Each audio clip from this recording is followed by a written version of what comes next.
boa noite. Está começando mais um Sabatina Rede Brasil.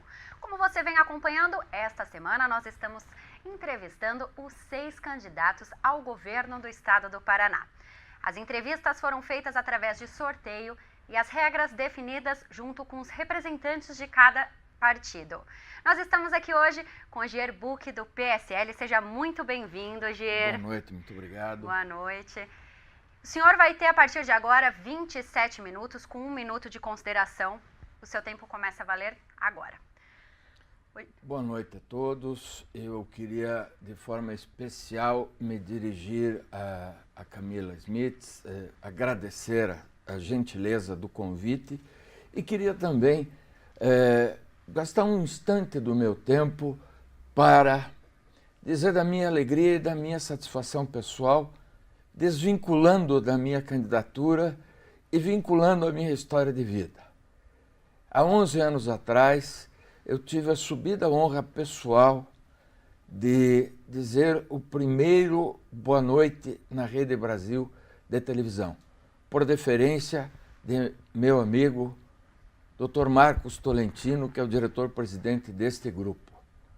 Isso marcou na minha vida, me engrandece, me orgulha e é também um dos incentivos que eu tenho para continuar a minha trajetória pessoal e agora, neste momento, oferecer as minhas propostas ao povo de meu estado, o Paraná.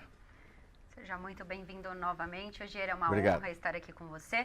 E já que você falou de marca, o que o senhor gostaria de deixar como marca do seu governo, caso eleito? Bem, eu tenho, como todo indivíduo que se propõe a estar na vida pública, utopias. E uma delas, a que mais me marca, é uma utopia que me conduz à infraestrutura. Por quê? Todo mundo sabe que a grande renda do estado do Paraná vem do agronegócio. E também é de conhecimento público que, muito embora nós tenhamos hoje uma proximidade muito grande com a tecnologia na agricultura, no agronegócio, hoje se fala muito em agricultura 4.0, que nos conduz a drones, é todo esse equipamento que melhor qualifica a produção intracancelas, ou seja, dentro da unidade produtiva, das fazendas. O estado do Paraná, assim como outros do país, tem um problema na infraestrutura. Como chegar no porto? Como participar de um mundo onde as commodities balizam o lucro dos produtores? Então, minha utopia é construir a plataforma logística de Guaíra. É permitir que os produtos brasileiros de São Paulo, do Mato Grosso, do Paraná, de Santa Catarina e do Rio Grande do Sul possam chegar ao Pacífico através da plataforma logística de Guaíra. Essa é a minha grande utopia como candidato ao governo do estado do Paraná, vinculada evidentemente à logística, vinculada ao aumento da receita dentro do estado e da melhoria da renda do cidadão paranaense, por consequência, o aumento do IDH e o aumento do índice Gini, ambos medindo renda e satisfação, alegria do cidadão. E sua candidatura tão polêmica, o senhor fez o seu registro no TSE individualmente, porque o partido desistiu de lançá-lo. Gostaria de saber do senhor o que realmente aconteceu para que o eleitor entenda melhor essa história.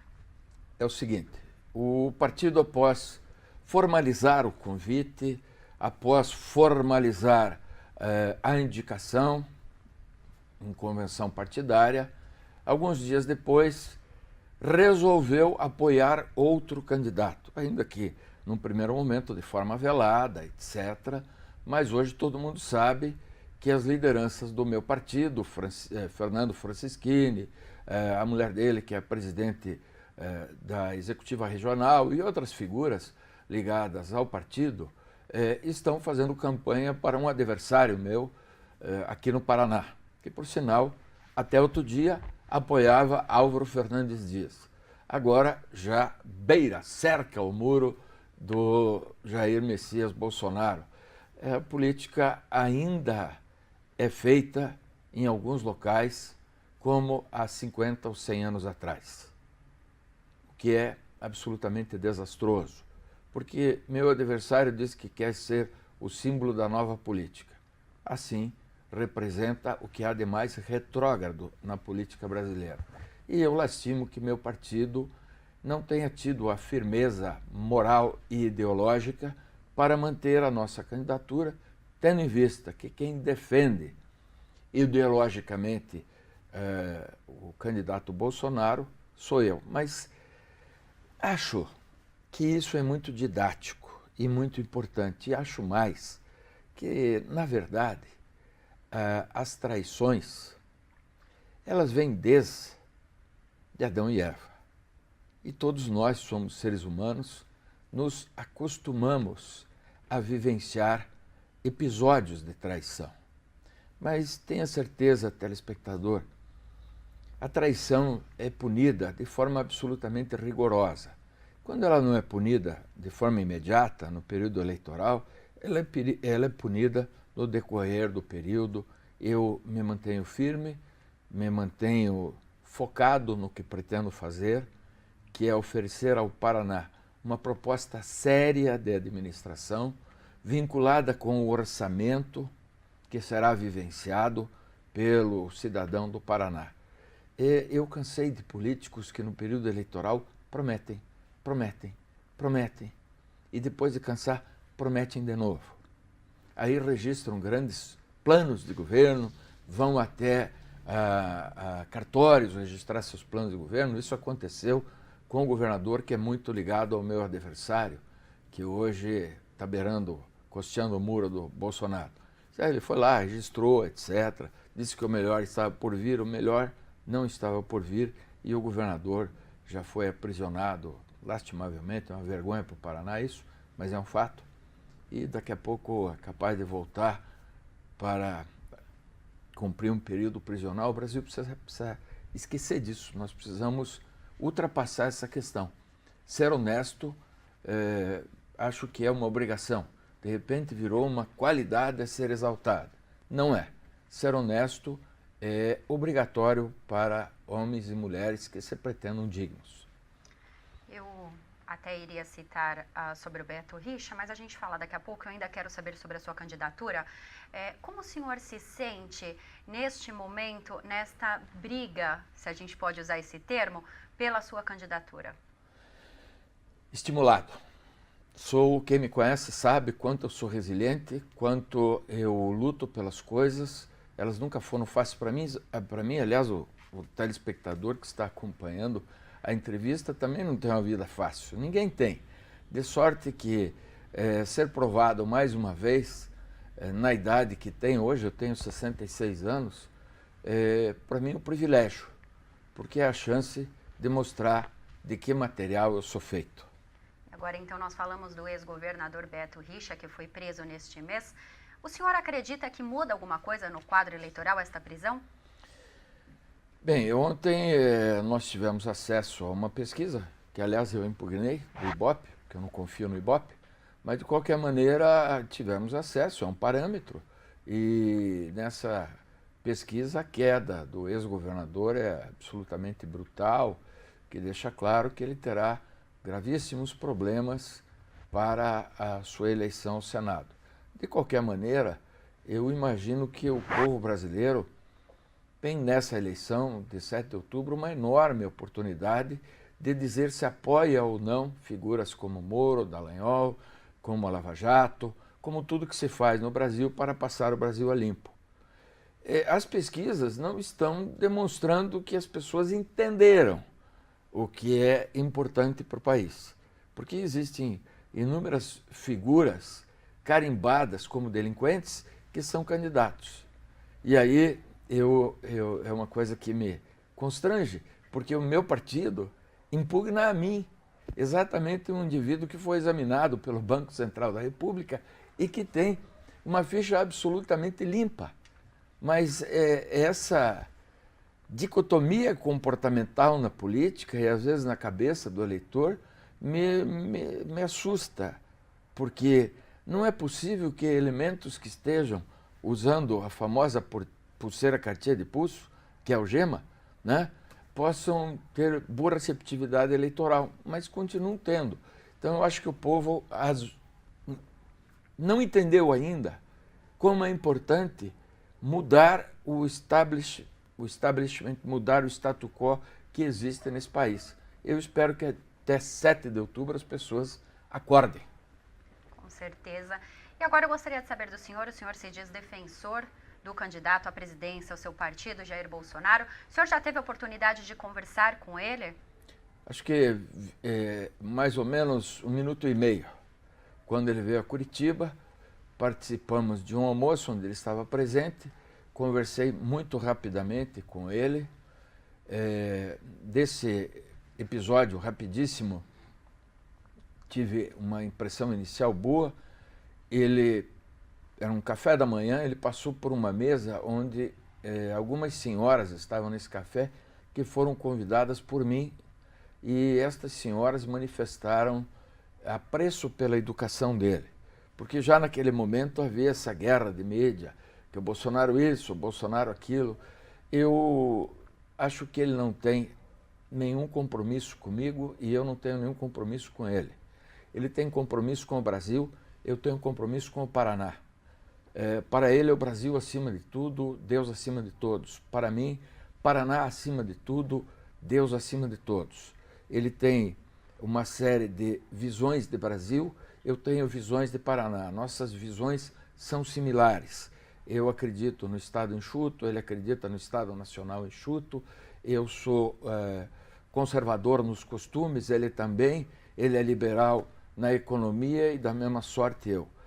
Muitas pessoas me perguntam, Camila, você não está irritado porque ele não toma nenhuma atitude em seu favor? Não. E justifico. Uma coisa é a atitude de executiva de partido, executiva provisória. Outra coisa é a atitude de candidato. Ele é candidato no meu partido, assim como eu. A executiva provisória nacional entendeu, escreveu lá um papelucho, vou repetir, papelucho, presidente nacional, escreveu um papelucho, que é uma decisão interna, dizendo que as candidaturas têm que ser convenientes. Então, sobre o presidente nacional, eu fico com a impressão que tem o príncipe Orleans e Bragança. Me dispenso de outros comentários. Sobre a questão regional, a secretária regional, presidente da executiva regional, é a secretária nacional do partido.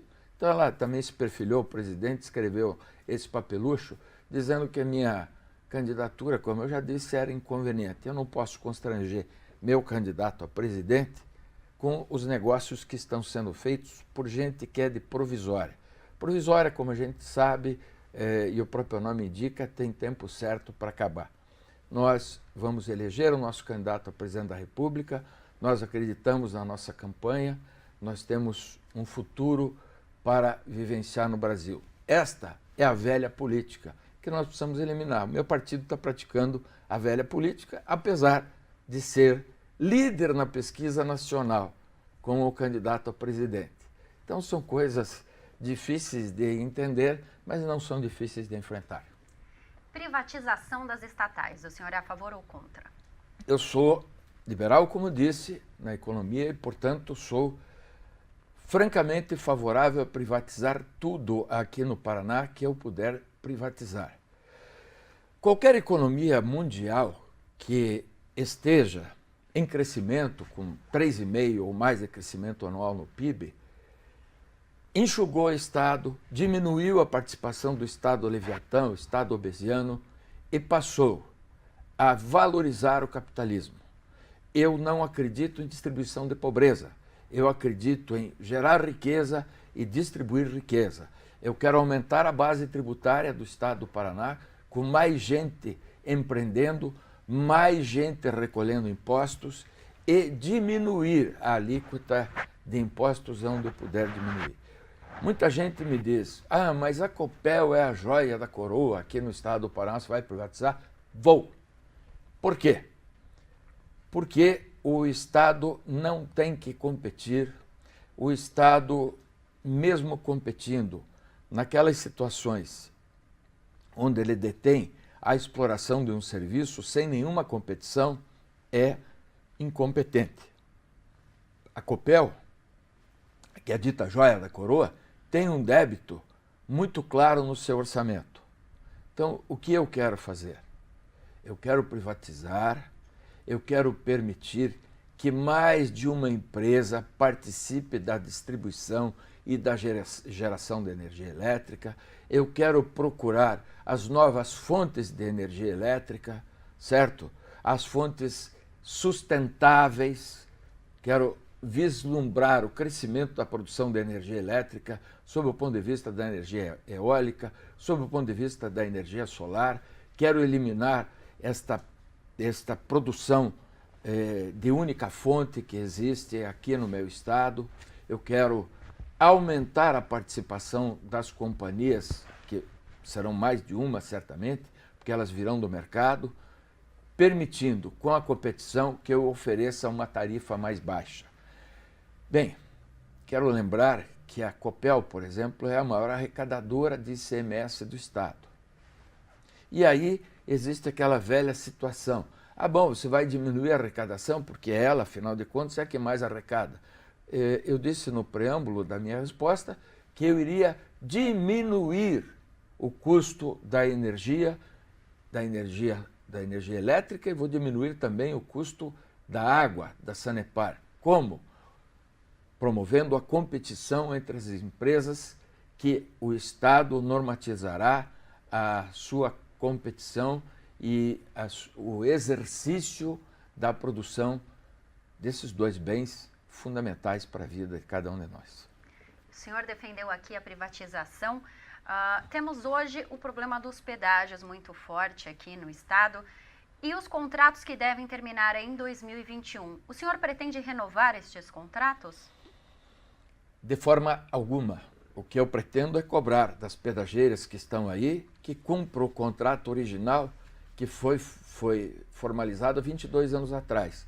Eu, como não tenho helicóptero, como eu não tenho avião, etc., eu sou candidato de meus amigos, do povo e de meus apoiadores, eu viajo de carro fazendo campanha. Viajei agora, recentemente, trecho Cascavel-Foz do Iguaçu, é criminosa a prestação de serviço que se oferece.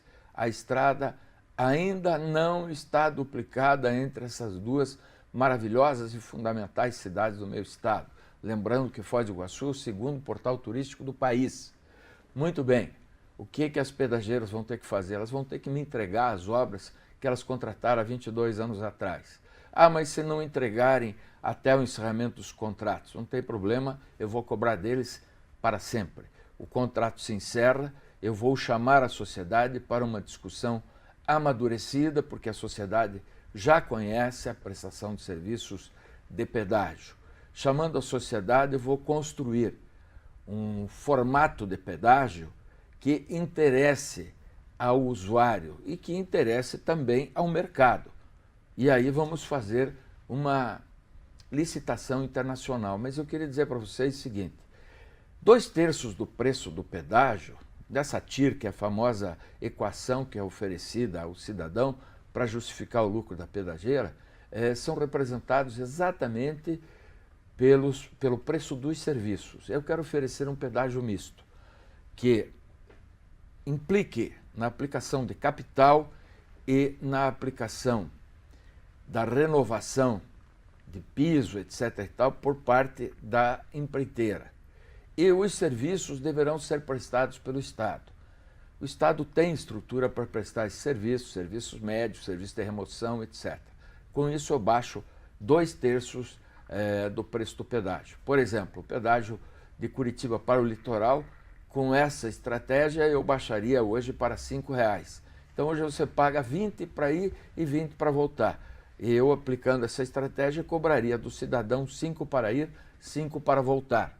Acho que é um pedágio razoável, daí interessa ao mercado, eu vou ter empresas interessadas na licitação e vou poder oferecer o serviço ao cidadão do estado com preço digno de retorno pelo que ele paga. E o problema das fronteiras que dá acesso aos ilícitos, como o senhor pretende resolver? Bem, a questão da fronteira, evidentemente, é uma questão de responsabilidade, está no artigo 144 da Constituição Nacional, é uma questão de responsabilidade da Polícia Federal e do Estado Nacional. Ainda assim, é importante que o aparato policial do Estado, especialmente nas cidades de fronteira, esteja qualificado. Vou falar sério com você que está me assistindo. Polícia no meu governo vai ter estrutura jurídica para defender o policial, porque as ONGs de direitos humanos defendem o bandido, defendem o meliante, a família do meliante. O policial militar tem um uniforme que ele mesmo paga.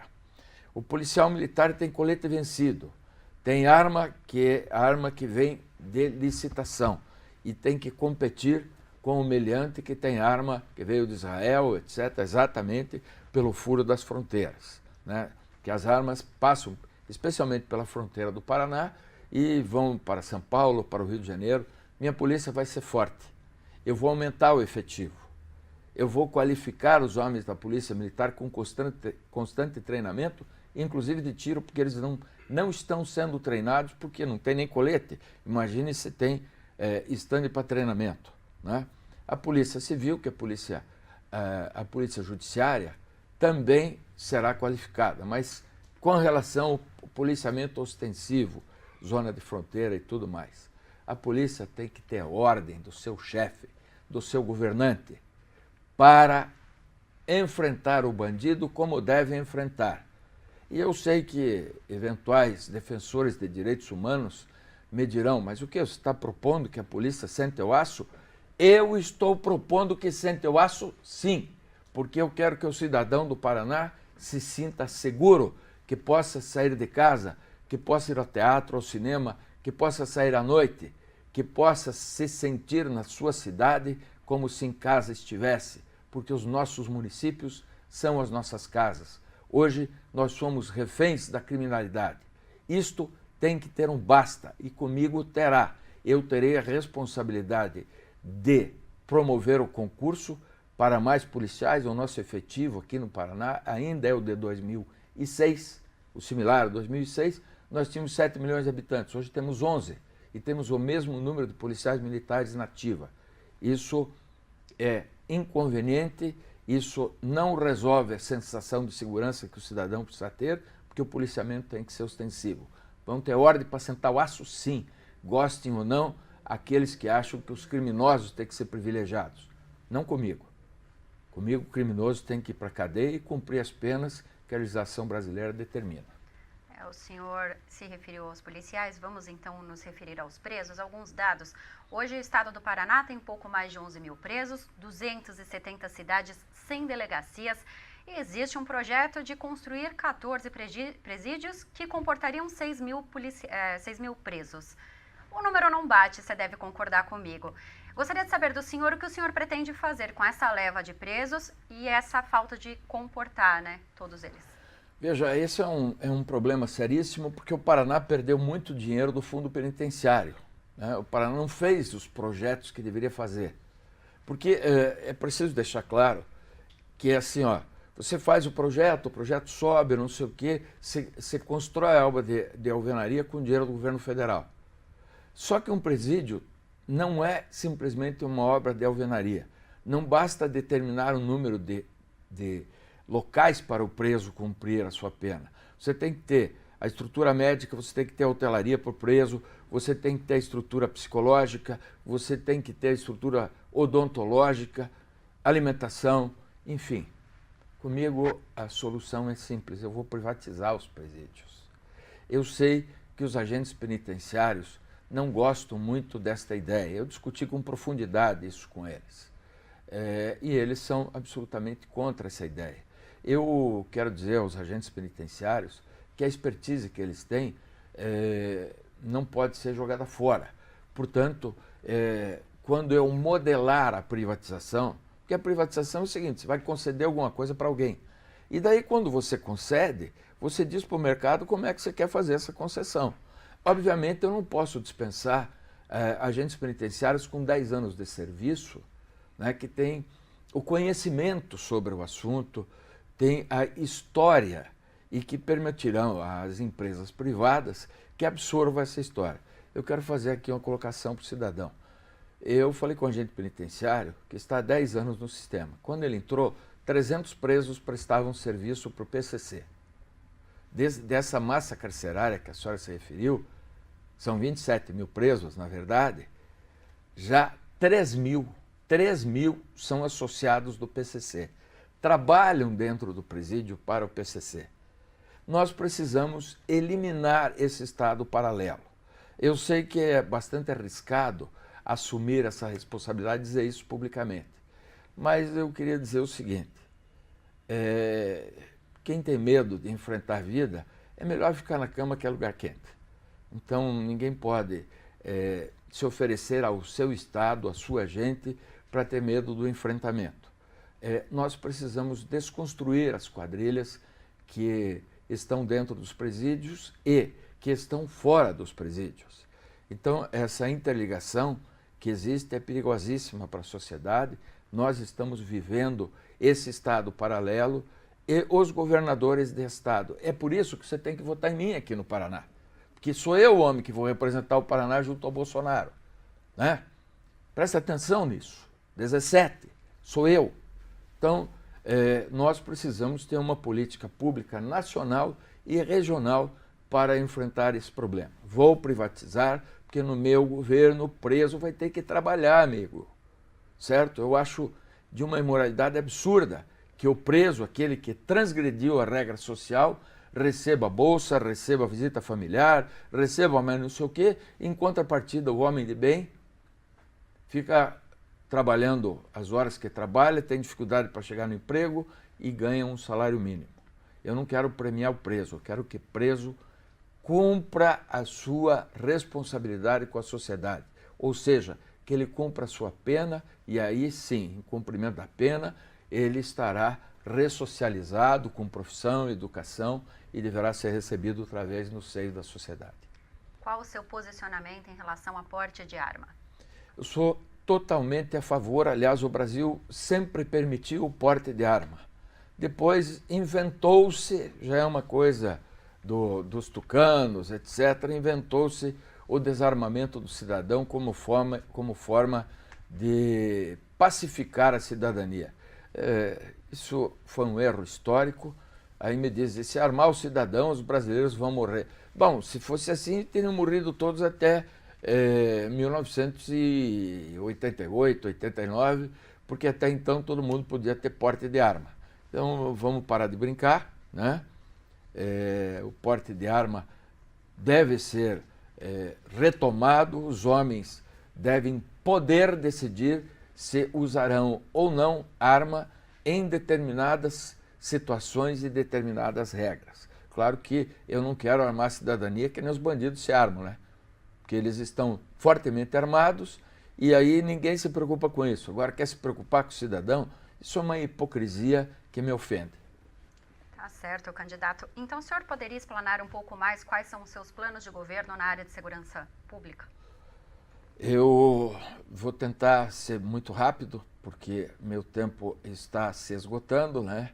Eu quero dizer que a segurança pública terá um fortíssimo investimento. Eu vou investir em 4 setores: educação, saúde, habitação e segurança pública. Se vou investir em segurança pública, eu vou qualificar, como já disse, a Polícia Militar, e agora quero falar um pouquinho da Polícia Judiciária.